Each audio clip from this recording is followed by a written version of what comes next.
दोस्तों नमस्कार, स्वागत है। चलिए जानते हैं राजस्थान की ताजा खबरों को। लेकिन उससे पहले अगर आपने अभी तक इस चैनल को सब्सक्राइब नहीं किया तो सब्सक्राइब कर लें ताकि आपको राजस्थान की ताजा खबर रोजाना मिलती रहे।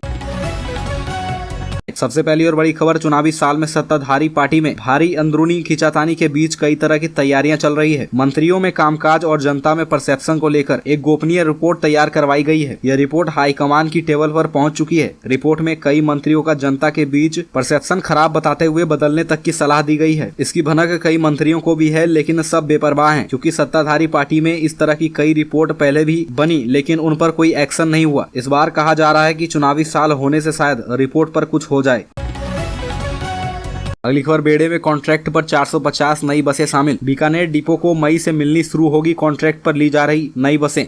राजस्थान रोडवेज के बेड़े में कॉन्ट्रैक्ट पर 450 नई बसें शामिल होंगी। टेंडर फाइनल होने के साथ ही फर्म को 3 महीने से बस रोडवेज को उपलब्ध कराने का समय दिया गया है। अलॉटमेंट के बाद प्रदेश के 52 डिपो में बसों की कमी पूरी होगी। नए रूटों पर रोडवेज सर्विस शुरू कर पाएगी। नई बसों को सबसे पहले दिल्ली रूटों पर चलाया जाएगा। वजह लगातार बढ़ रहे प्रदूषण के तहत दिल्ली सरकार ने 1 जून से BS6 से नीचे मॉडल की बसों को दिल्ली में एंट्री नहीं देने का फैसला लिया है। ऐसे में रोडवेज प्रदेश के सभी डिपो से दिल्ली के लिए चल रही बसों को सबसे पहले रिप्लेस करेगा।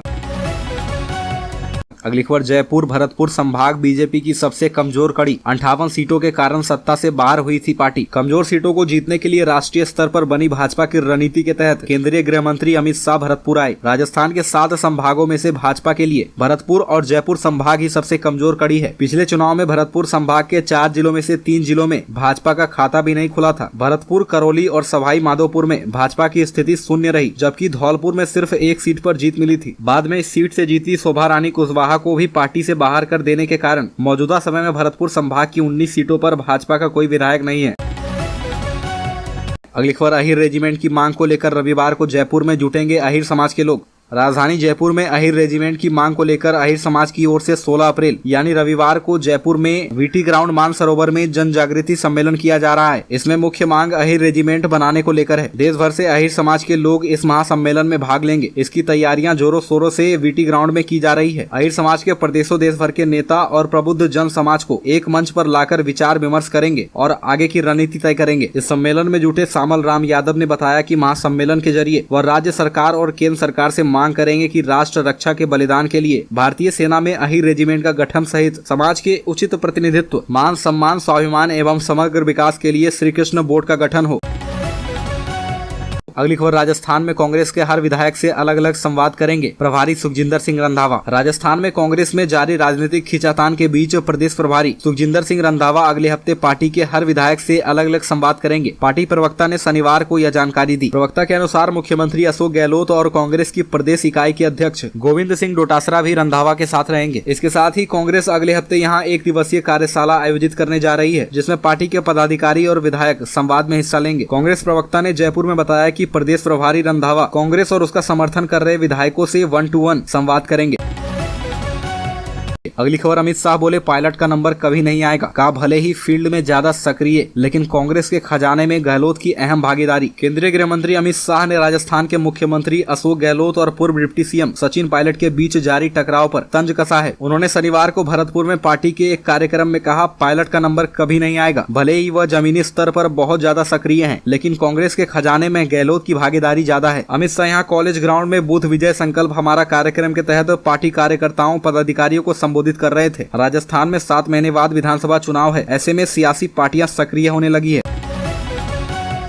अगली खबर, मुस्लिमों पर हुए सर्वे को लेकर ओवैसी की प्रेस कॉन्फ्रेंस। बोले 82 मुस्लिम बिरादरियों को मिलना चाहिए आरक्षण। राजस्थान में मुस्लिमों पर करवाए गए सर्वे पर AIMIM प्रमुख और सांसद असदुद्दीन ओवैसी ने प्रेस कॉन्फ्रेंस का आयोजन किया। इस प्रेस कॉन्फ्रेंस में उन्होंने कहा कि इस सर्वे में काफी चौंकाने वाली बात सामने आई है। राजस्थान में हायर एजुकेशन में मुस्लिम सिर्फ 2% है। राजस्थान में SC ST से भी कम जमीनें मुसलमानों के पास है। मुसलमानों की कई पिछड़ी बिरादरियों को आरक्षण मिलना चाहिए। ऐसी 82 मुस्लिम बिरादरियां हैं जिन्हें सरकार द्वारा आरक्षण देना चाहिए। इस बाबत असदुद्दीन ओवैसी ने CM अशोक गहलोत से मुलाकात के लिए समय मांगा है।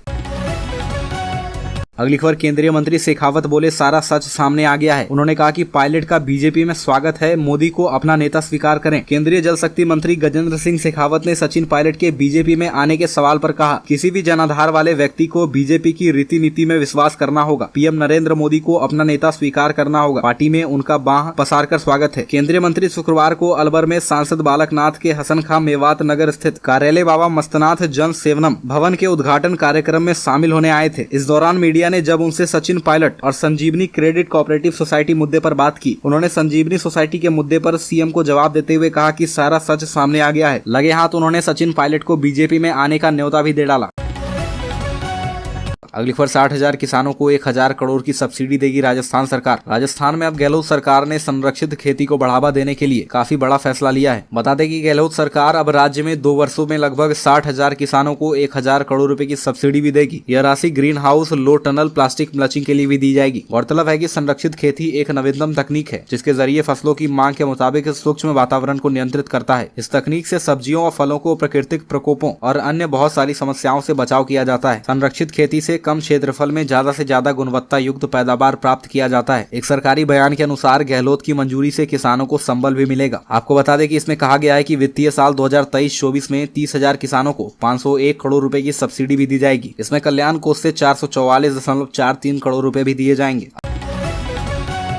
अगली खबर, होमगार्ड पदों पर निकली बम्पर वैकेंसी, 7वीं पास उम्मीदवार 9 मई तक कर सकेंगे अप्लाई। सरकारी नौकरी की तैयारी कर रहे युवाओं के लिए अच्छी खबर है। Jharkhand home defence colony home guard के 1500 से ज्यादा पदों पर वैकेंसी निकाली गई है, जिसके लिए 7वीं पास उम्मीदवार 9 मई तक झारखंड सरकार के भर्ती पोर्टल पर जाकर ऑनलाइन अप्लाई कर सकेंगे। उम्मीदवारों का सिलेक्शन फिजिकल टेस्ट के आधार पर किया जाएगा। अगली खबर, राजस्थान के राज्यपाल कोरोना पॉजिटिव, एक दिन पहले RUHS के कार्यक्रम में हुए थे शामिल। राजस्थान के राजभवन में कोरोना की एंट्री हो गई है। राज्यपाल कलराज मिश्र की रिपोर्ट आज पॉजिटिव आई है। राजभवन की ओर से इसकी ऑफिशियल घोषणा कर दी गई है। राज्यपाल एक दिन पहले ही जयपुर में बिरला सभागार में राजस्थान स्वास्थ्य विज्ञान विश्वविद्यालय के दीक्षांत समारोह में शिरकत की थी। पॉजिटिव आने के बाद राज्यपाल ने उन लोगों से अपनी कोरोना जाँच करवाने की अपील की जो 1-2 दिन में राज्यपाल से मिले या संपर्क में आए।